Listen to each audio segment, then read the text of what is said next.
Hey everyone, I hope you're doing well. This is episode number 8 of the first series of today's architecture podcast. My name is Hugo and I'm the host of this podcast. A podcast in which I interview people for you to be able to create a better architecture.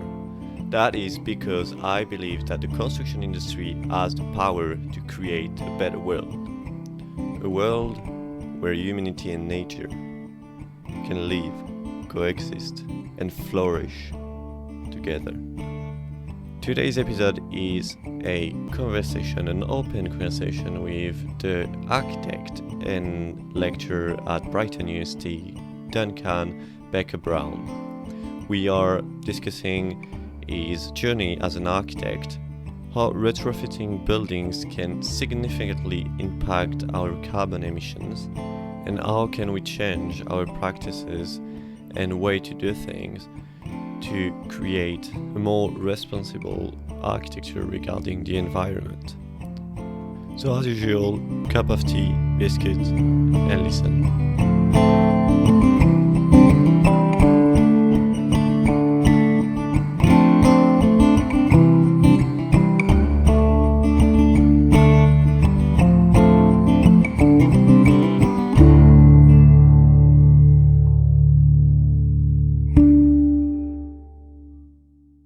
So Duncan, can you give us a bit of an introduction about yourself, please?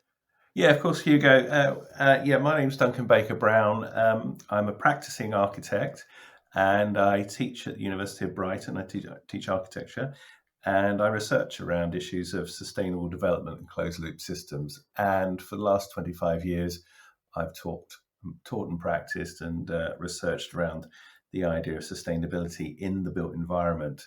I'm also an author. I wrote a book called the Reuse Atlas, subtitled A Designer's Guide Towards a Circular Economy. I'm a member of the RIBA Council, of the Architects Climate Action Network, and Architects Declare. So there's so much going on in the environment now that I'm really busy and involved with lots of different things. So what does this interest for environmental architecture comes from?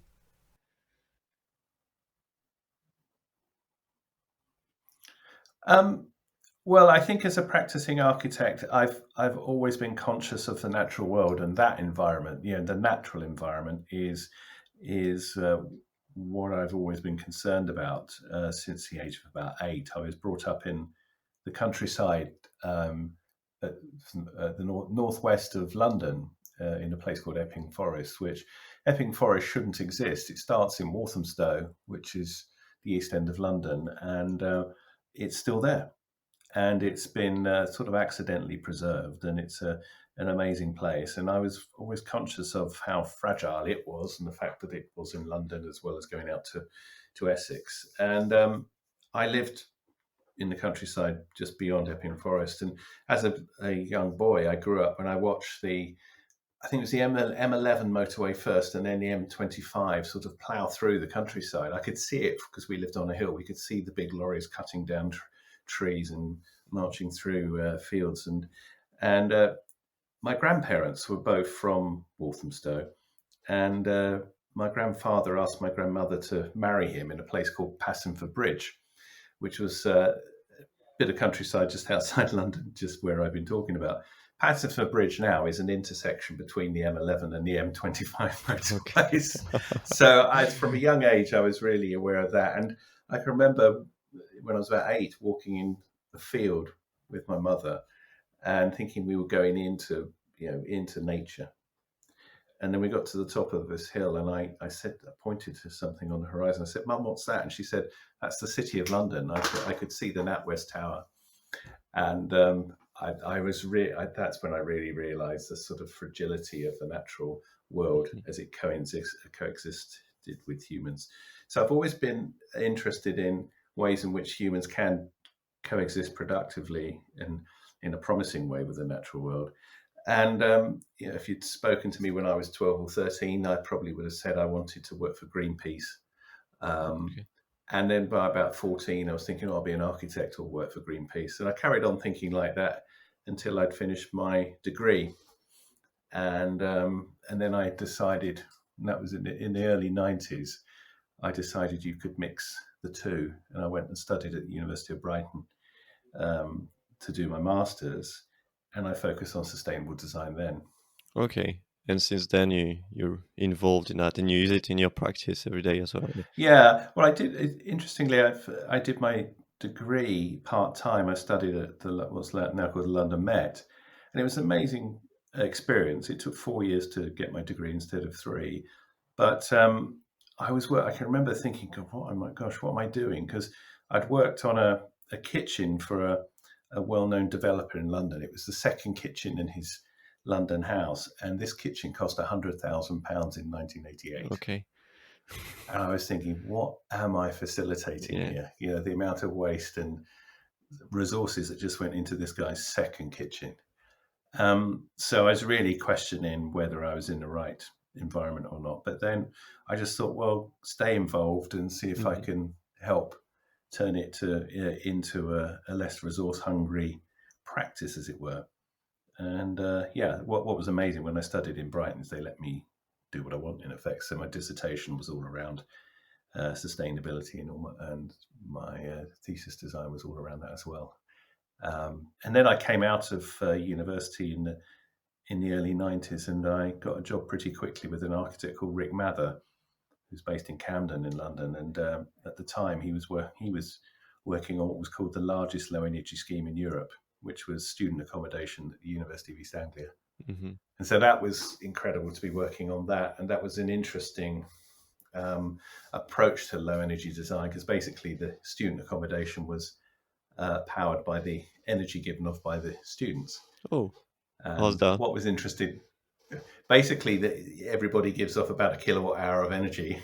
And so that energy given off by students occupying the student housing was then redistributed via air movement and different pressurized areas to be, heat that wasn't wanted in one place was either stored or taken to where it was wanted. And what was interesting is that idea completely informed two things: the way the building was constructed and the type of finishes for the building. So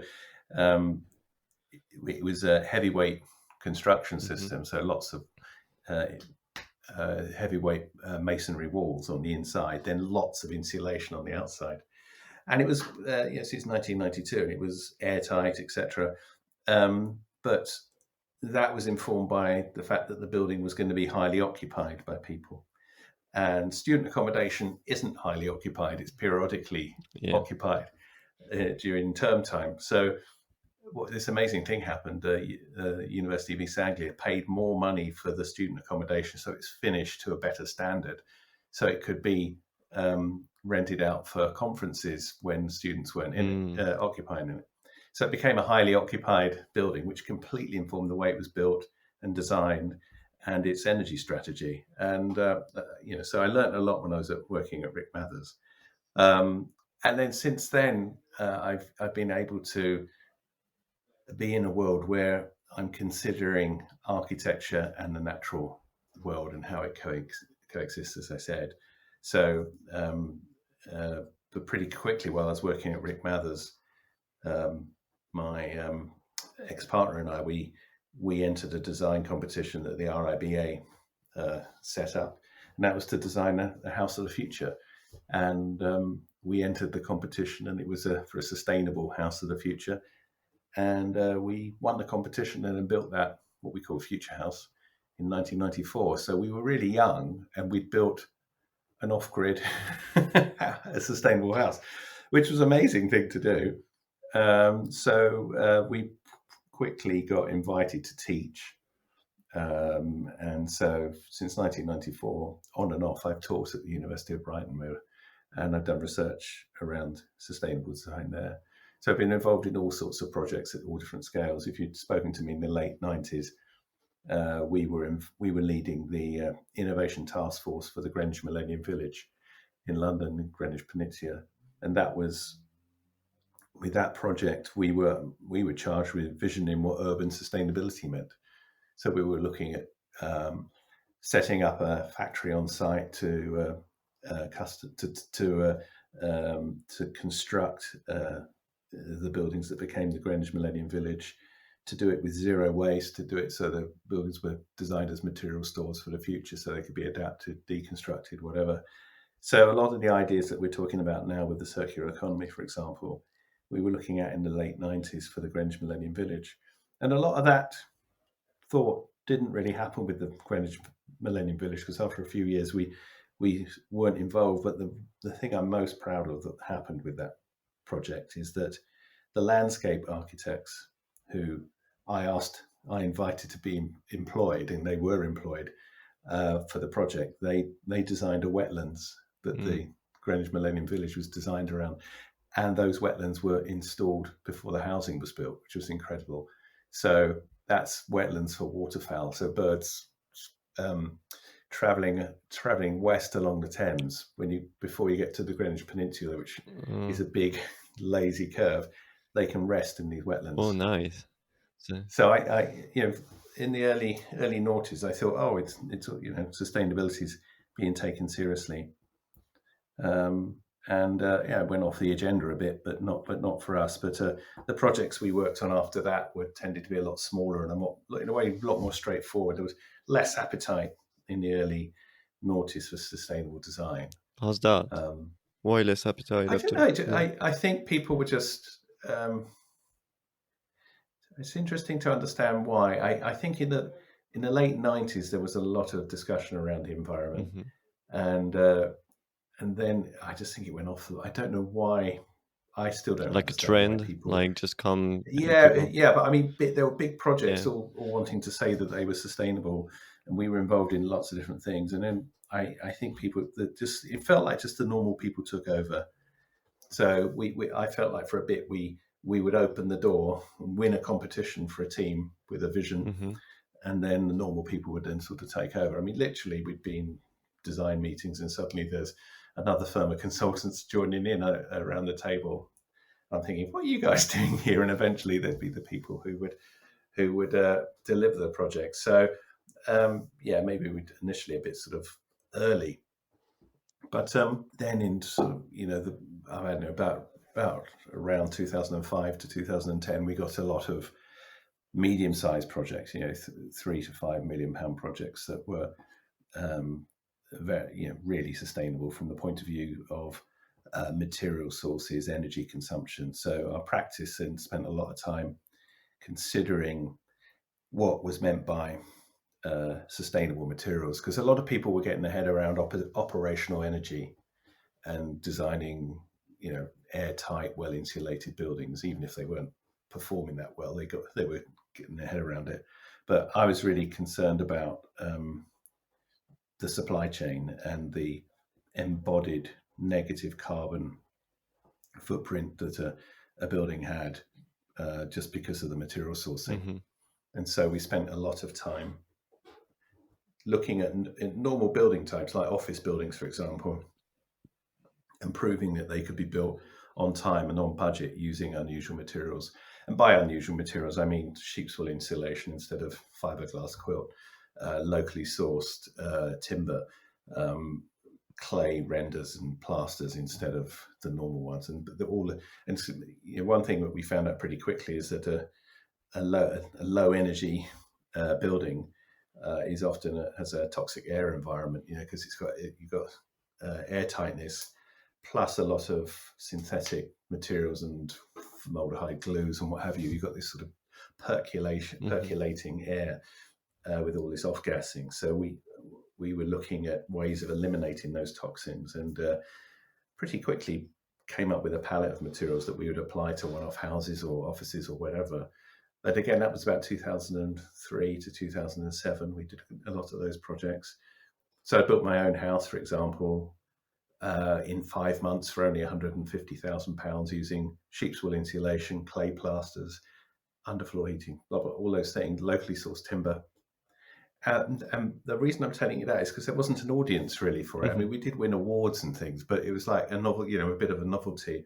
We did the first public straw bale building in year 2000, and that was designed as a material store for the future, etc., etc. And we won awards where people would when they read out the award, they'd say this is what the building did, but nobody seemed to Yeah. care. I can remember we won the Daily Telegraph Eco House of the Year, and I kept saying it's not a new build, it's a retrofit. And we'd use all these different materials, including insulation made with waste and that, and they just weren't interested. They were just wanting to describe it as a new build eco home. I said, look, here's a photograph of it. It's from the 1950s. We've just retrofitted it. So today, the bigger story would be, wow, you didn't demolish that building. You reduced its energy consumption by 80%, and you transformed what it looked like, and you used natural materials to do it. But back then, it won the best new build project. Oh yeah, It just wasn't the audience. but that's interesting because even myself, as I would say, new in the construction industry, obviously, when we talk about sustainable buildings, the first image I've got in my mind is a new building, and it's not a retrofit one. You know what I mean? So I can understand why the general public wasn't interested, because it's just like, yeah, you just fix something that's already existing. But now, studying it a bit more, I think it's more challenging to retrofit a building and make it sustainable than just building from scratch. So I can see now, with like knowing all the technical issue that you have in retrofit, how better it is, like the work done on a retrofit building is way more rewarding than just new building, I think. So yeah, but I think a lot of people from the general public don't see it because they don't know the work and the effort you put in it. Yeah, and I think also the way we're taught design and architecture, I can remember when there was a big call for retrofit again in say about 2005, that sort of era, and I can remember architects saying, I don't want to work on other architects' buildings. I want to do my own vision, all that sort of thing. So that sort of ego came on board, and so there's been a bit of reluctance. I don't hear that so much now. I think people have got it. I mean, just in the UK, for whether it, for 2030 net zero targets, most of the built environment that's with us now will be still with us. So it's the existing built environment where the big challenge is. And for 2050, it's average between 80 and 90% of the current built environment will be with us. So the big challenge is how to adapt the existing environment for to not only be climate resilient and low carbon, but also to be COVID resilient as well. So, Right, true. Huge challenge. It's what we need our best design minds, not working on just new build stuff, but really focusing on the challenges of retrofit. And what was interesting this year is that the Pritzker Prize was won by Lacatin and Vassal, who are famous for doing elegant, sleek retrofit projects of mass housing in France. So, I wrote a book called The Reuse Atlas, and I interviewed Anna Lacatin for that. And she was desperate that I would not refer to her as a green architect. She wanted to be known as just an architect that had sensible, and not so much clever, but sensible design solutions. And knocking down existing buildings to rebuild something exactly the same is not clever in anyone's mind. But that's the mindset that a lot of people still have. Yeah, different, stuck in belief of like past belief, or just thinking, the ego, like you said, ego of like, I'm gonna make my own building with my name, and that's it. Yeah, there is a thing though. I mean, if you look at some of the it was just that building where we won the best eco house award. You wouldn't have believed it was a building from the 1950s. It was completely transformed because there is an opportunity at one level with retrofitting. It's often if it's a detached building, the easiest place to put the insulation is on the outside. So you literally wrap the building in insulation, and then you got the opportunity to shelter that insulation with whatever you want to clad it with. So it's going to end up looking totally different. we changed the angle of one of the roof slopes, so it was better for integrated solar panels, all that sort of thing. So we started to change the form of the house just to express a sort of a new sensibility and a sort of new requirements, like a roof that was harvesting energy, for example. So the angle of the roof needed to be changed to optimize that. So yeah, true. I think there's plenty No, to yeah, do with absolutely. retrofit. And there is a lot of to do, like you said. There is 80 or 90. Well, exactly, yeah. And the other thing to stress is that for me, retrofitting existing properties is not just about fitting external wall insulation and solar panels. There's all sorts of other things that can be done. And again, Lacaton and Vassar show us that, because their projects don't involve solar panels or conventional insulation. They're just applying other architectural devices to a situation to create a low carbon solution. And also they major, quite rightly, on the social aspect of their design. So the opportunity you get with retrofit, especially if you're looking at housing or place, it's not just one-off little building, is that you don't want to, if you clear fell and demolish a situation, you lose that community, you disperse the community as well. So if with retrofit, if it's done in a sensitive, well-informed way, the community is held at this place as well and takes part in it, and then benefits from the value it brings as well. What would be the main challenges for like retrofitting for you? For retrofitting, well, the main challenge is to convince our government in the UK that they shouldn't be persecuting people who want to go down the route of reuse and retrofitting by adding VAT at 20% onto retrofit projects, where in the same sector, I'm talking about residential housing now, if you demolish a building and rebuild it as new, you're in a world of no VAT. So at the moment, we've got this really dumb situation where, I've been involved in projects which have been major retrofit and extensions of existing buildings. And because of the amount of new addition and fabric that we're bringing to the situation, the VAT associated with that is so large that it's actually easier to do. You can demolish a 5-bedroom house for still under £10,000. Yeah. So it's gone. I've been in situations with larger projects where the VAT might be £300,000-400,000. So the client pretty quickly realizes, well, I can demolish this building for £10,000 and then build for a zero rated. It's a cost saving. And we find that with projects, if they're on the cusp of about £600,000 to £700,000, which is it's a lot of money, but actually in the scope of things with the built environment, not a lot of money. Anything over that, it's very difficult to convince a client not to demolish and start again. And I've literally, where I'm coming from, I've been in situations where the building was cleared last week and we're rebuilding new walls on the foundations, because you can keep the foundations and be zero rated. So you're building the same walls, new walls on the line of the old walls the next week. It's just madness.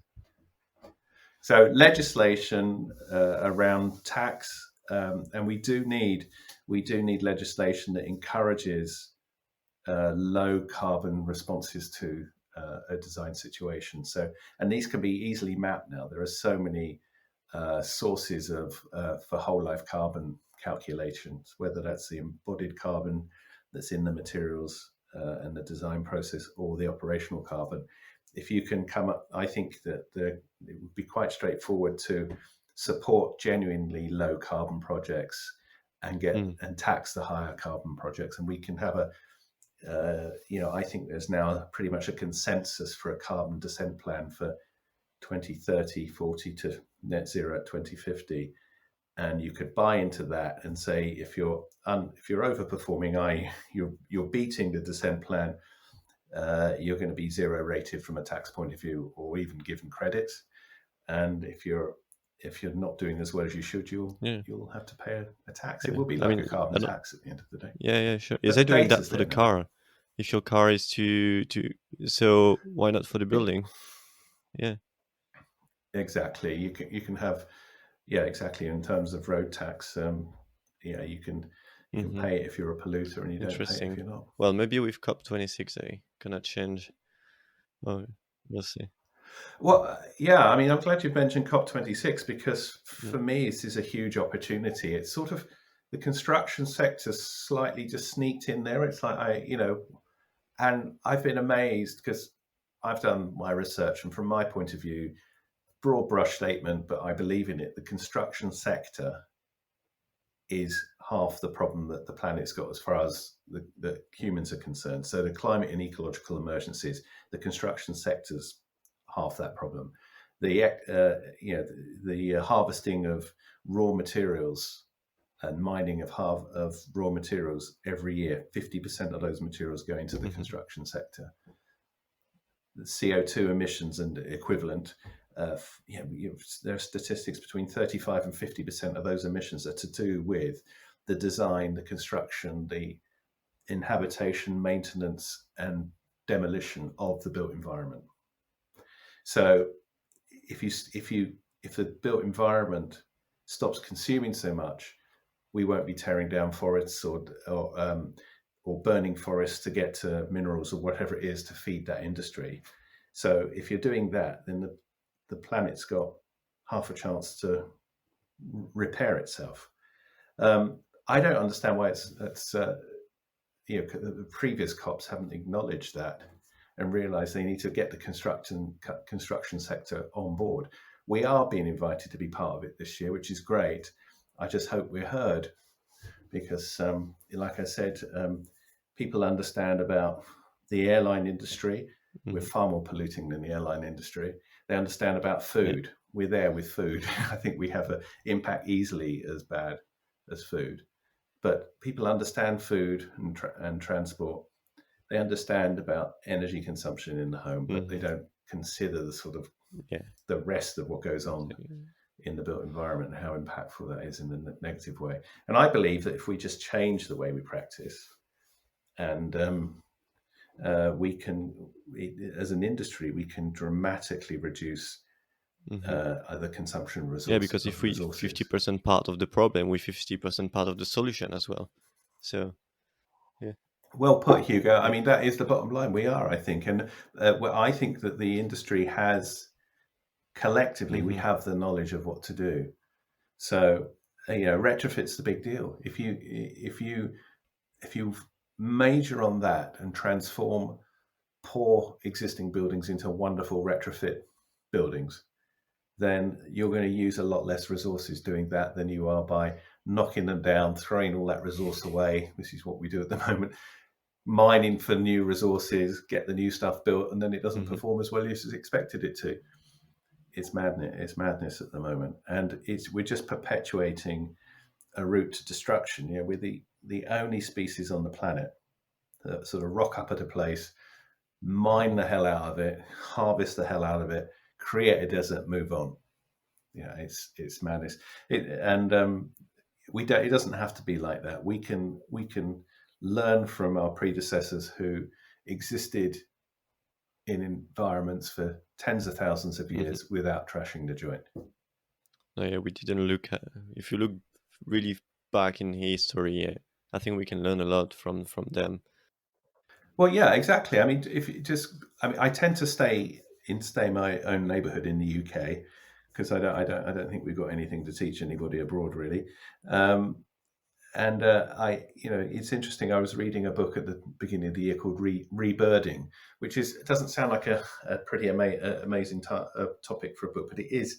It's by Benedict MacDonald, and he talks about how in the UK we accidentally supported a rich biodiverse environment for the 1,000 years after the Romans left, and we did that because basically the countryside was a sort of a tapestry of very small peasant farms, and every farm wanted water, some trees to grow nuts, berries, and for timber. They wanted some meadows to grow crops, so that every little patch, say an acre, had all these different elements in it. If you took that over the whole countryside, you got this rich biodiverse environment which supported insects, birds, and mammals. And actually, because of the way we were digging the ground, we replaced the mega mammals like the rhinos and the elephants that had been here 30,000 years ago. So accidentally, we created this environment that was extremely biodiverse. And it was only with the Closure Act 300 years ago, the Enclosure Act, where suddenly all these little peasant farmers were turfed off their land, and the big landowners ended up owning the countryside to shoot grouse or whatever they wanted to do, that suddenly you got huge monocrops and the biodiversity plummeted. And so that book, Rebirding, documents how we destroyed the environment in this country. Constantly refers to Eastern Europe, saying any farm in Romania or Poland at the moment has got greater levels of biodiversity than any of our nature reserves in the UK. And it's being worked in a very low-key way. But then he proffers this idea, which I'm really interested in, is re-establishing this human-centered, biodiverse environment in the UK, which would include our cities as well. So you introduce this sort of tapestry idea into our cities, and you grow in our cities, and you introduce more and more growing things. So we know that there's honey in Hackney, because it's great honey from bees in Hackney, because there's so many different plants in gardens. So we understand that sort of basic stuff. But I think moving forward, we have just got to understand that we humans are part of nature, and we got to convince ourselves we can live in harmony with the natural world. And I think at the moment, more and more people are beginning to feel like that there's still people out there that they want to be sort of, as Woody Allen said, at two with nature. They just don't want to go there. And I think if you don't go there in any way, you forget about it, and then you don't really, we've got the power now because there's so many of us to destroy. I understand. Living in city, I come from the countryside as well, and living in city now, sometimes I forgot about like what is to walk in a forest or stuff like that. So I understand people who grew up in town, in cities, in big cities, when the only part of nature they knew is just the park next door. I can put it another way, Hugo. I really like being in cities. I find cities de-stressing, calming places. And the reason I do is because I think I forget about the natural world and what we're doing to it pretty quickly. If cities feel like that they function and they're full of fun and activity, and I know they're full of other stuff as well, but I happen to love cities. And I know it's because I'm disconnected from the natural world, and I'm in effect not concerned about it. I live on the South Downs in the south of England now, and this year so far I've seen only 2 swallows, 3 swifts. I'm really looking, and I'm wondering why it's cold. I know why it's cold because of the climate emergency, but I'm sort of anxious about species becoming extinct, and all around me trees are being chopped down at the moment because of ash dieback. So I went to not that far away, but that's on the Downs. I'm literally living on the South Downs hills. Go north of that, and you're in the Weald, and it's different trees. It's a lot of oak and stuff. And I went to walk in the woodlands there, and it was just so lovely last weekend to do that and not be surrounded by trees that are dying. So on the Downs, there's a lot of ash, and they're all being chopped down at the moment. That's tens of thousands of trees. On a positive side, we're using ash dieback in our buildings because it's there, But what I'm getting at is being in the countryside. If you look, you can see what's wrong. And I think you can be in this bubble of fun and other activities, distraction. Two different realities. Yeah, obviously. Yeah. So what, like as designer, architect, contractors, what can we do to start to change that, to reverse the balance? Well, I think we've got to work together, and that's we've got to exchange the knowledge and skills that we have collectively at the moment, and that's what I'm most passionate about. That's why I've been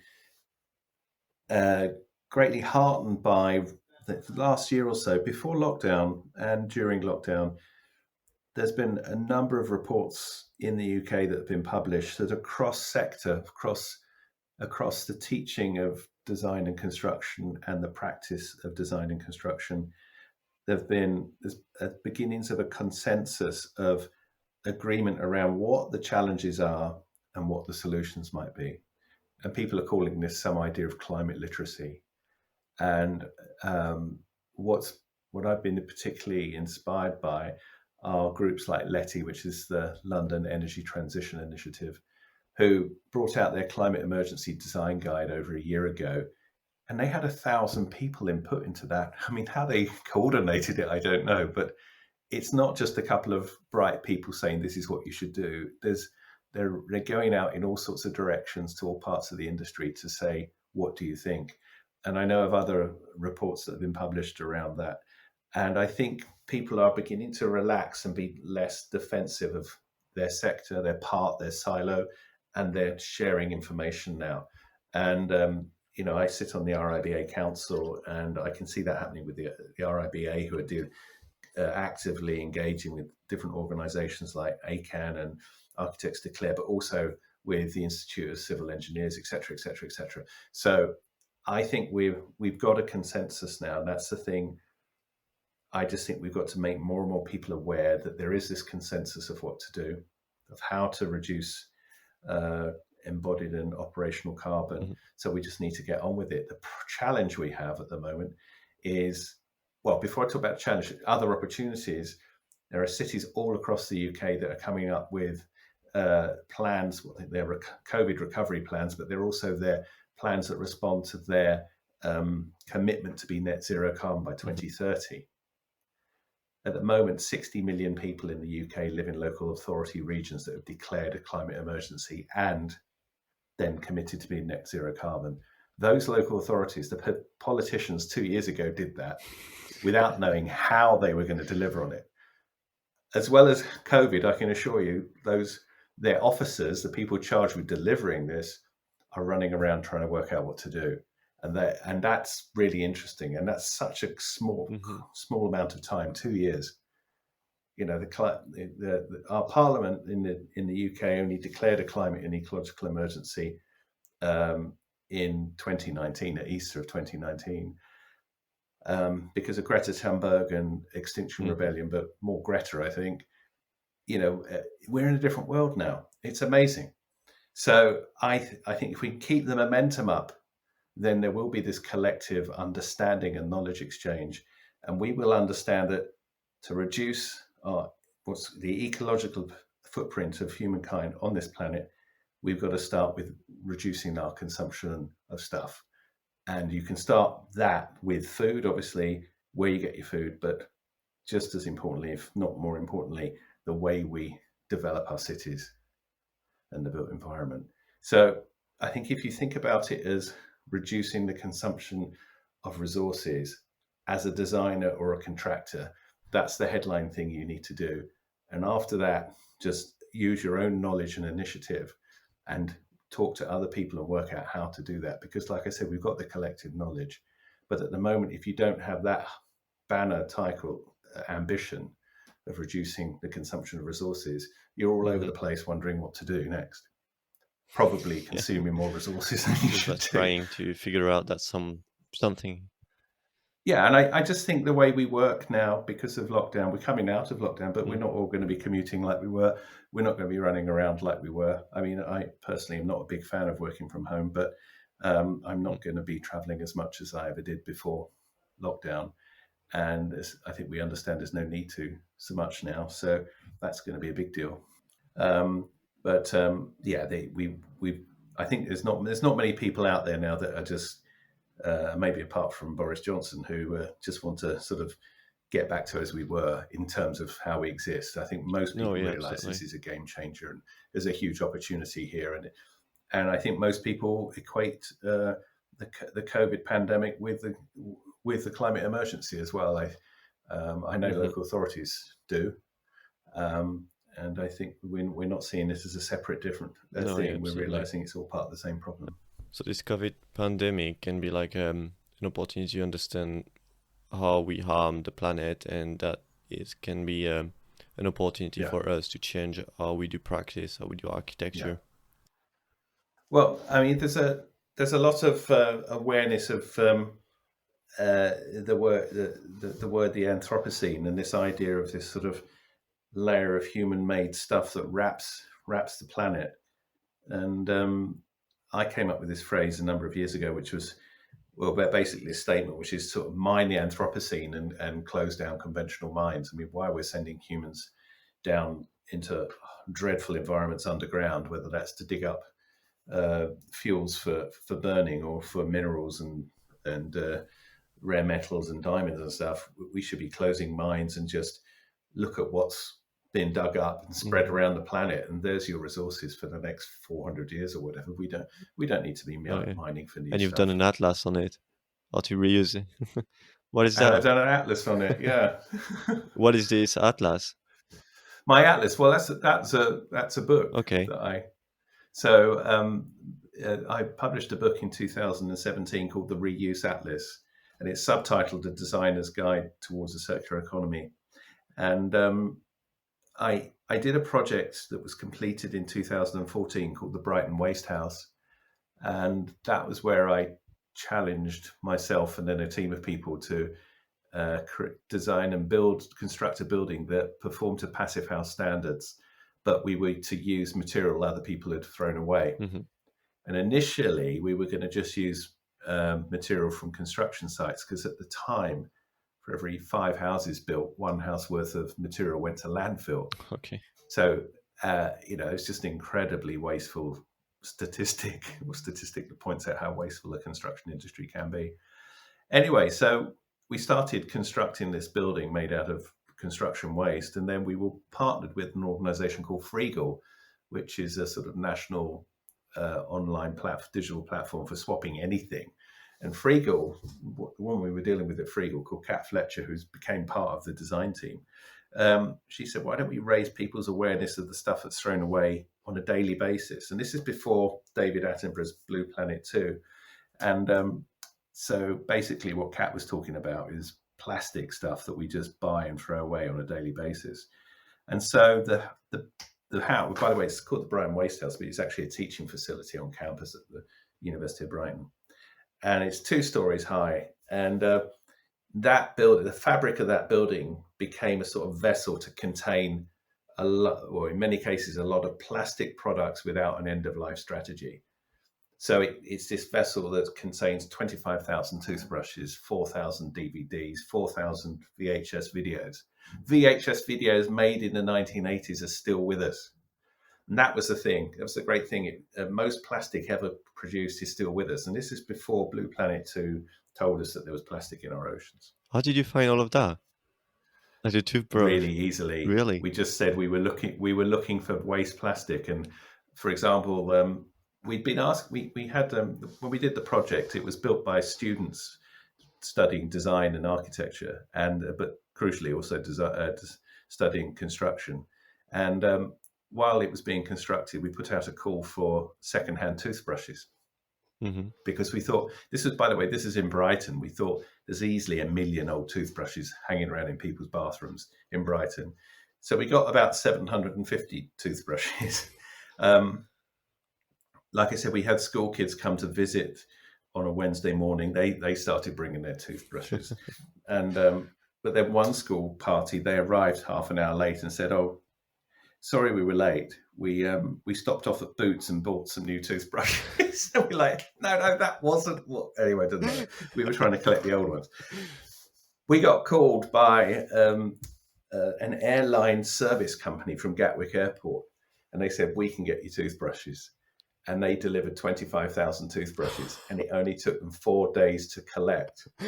And these toothbrushes were cleaned out of when it's all on Virgin Atlantic. When an airline arrived from the United States in Gatwick, it was landed, and then they clear. And if you travel on airlines for more than 2 hours, they like to give you things. Mm-hmm. I mean, they give you headphones that are just thrown away, but they give you toothbrushes as well. Oh yeah. So these were 25,000 toothbrushes that were never used. I mean, you're not going to sit in the plane and brush your teeth, are you? So if you think about it, it's the raw material for those toothbrushes is a fossil fuel that's taken millions of years to process, a couple of weeks to turn from oil into plastic, and then from plastic to a toothbrush, then put on a jet airliner in the North America and flown over to the United Kingdom to be burnt. That's just the life cycle. So there was plenty of stuff like that. And so the waste house became that sort of thing. But because of that project, and it was such a polemic, and it got a lot of publicity, and it won awards and that sort of thing, it drew a lot of interesting projects to me. And it was really interesting. I suddenly knew about a lot of stuff in the world of reuse and the circular economy and the idea of closed loop systems. So I was awarded a funded sabbatical by the University of Brighton, where I was teaching. And so I was able to, over a 5 months period, to interview a lot of people who had delivered projects that either dealt with recycling, reuse, reduce, or genuine closed loop circular economy. And so that's the book's divided into those 4 main sections. And the case studies are all projects that are actually delivered. It's not just conceptual projects.